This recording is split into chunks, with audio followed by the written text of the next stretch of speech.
برادر محمد. بہت شکریہ human rights society of Pakistan, محترمہ مناد رفیع صاحبہ, آدم چوہدری صاحب اور سارے دوست احباب جو یہاں پہ تشریف رکھتے ہیں. میں نام تھوڑا سا میں اپنا تعارف کروا دوں. میں اس وقت ہم ٹی وی کو پنجاب میں ہیڈ کر رہا ہوں. اس سے پہلے میں ڈان ٹی وی کو ہیڈ کرتا رہا, بلکہ میں ڈان کا واشنگٹن کورسپونڈنٹ بھی رہا. میں چونکہ کافی انٹرنیشنل این جی اوز اور باقی ڈیولپمنٹ سیکٹر کی تنظیموں سے وابستہ ہوں, تو ایک جو ڈبیٹ اس وقت جرنلسٹ سیکٹر میں بہت انٹرنیشنل لیول پہ چل رہی ہے وہ بڑی انٹرسٹنگ ہے. کچھ تنظیمیں جو جرنلسٹ کی ہیں وہ اس چیز پہ اپنا رد عمل رکھتی ہیں کہ جرنلسٹ کو صرف جرنلسٹ ہونا چاہیے, اس کو کسی بھی ہیومن رائٹس جو آرگنائزیشن ہے یا جو تنظیمیں ہیں ان کا رکن نہیں ہونا چاہیے, اور کسی صورت بھی عملی طور پہ اس کو اس طرح کی کسی ایکٹیویٹی میں حصہ نہیں لینا چاہیے. دوسری سائڈ بڑی اسٹرانگ ہے جس کو میں بھی سپورٹ کرتا ہوں کہ اگر ہم جرنلسٹ ہیں اور ہم دیکھ رہے ہیں کہ ہمارے سامنے کہیں ہیومن رائٹس وائلیشن ہو رہی ہے, تو جہاں ہم اپنے قلم کے ذریعے اس پہ آواز اٹھا سکتے ہیں اور اس کی نشاندہی کر سکتے ہیں, وہاں پہ اگر ہم عملی طور پہ بھی اس کا ساتھ دیں اور اس کارواں کا حصہ بنے, تو اس کیمپین میں اور زیادہ زور پڑ سکتا ہے اور اس پہ زیادہ بہتر طریقے سے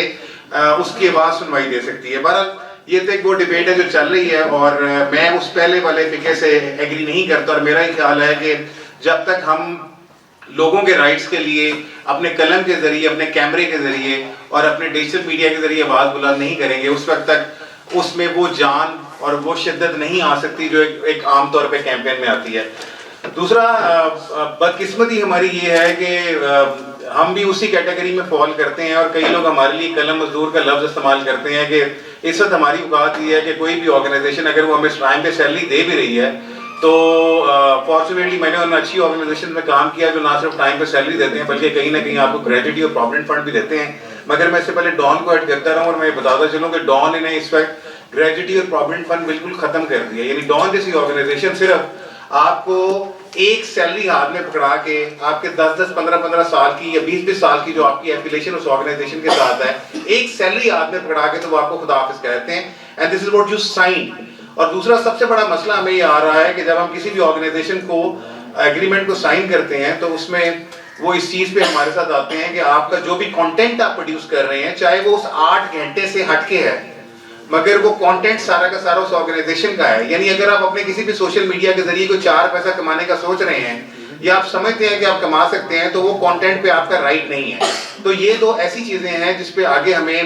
بہت زیادہ سٹانس لینے کی ضرورت ہے, اور خاص طور پہ جس طرح پیمرا کی کالے قوانین کو ہم پہ عمل درآمد کیا جاتا ہے, اور سب کو پتا ہے کہ اسٹیٹ ود ان اسٹیٹ اس پہ کس طرح استعمال ہوتا ہے, اور جس بھی صحافی کو انہوں نے کھینچنا ہوتا ہے وہ پیمرا کے ان قوانین کے ذریعے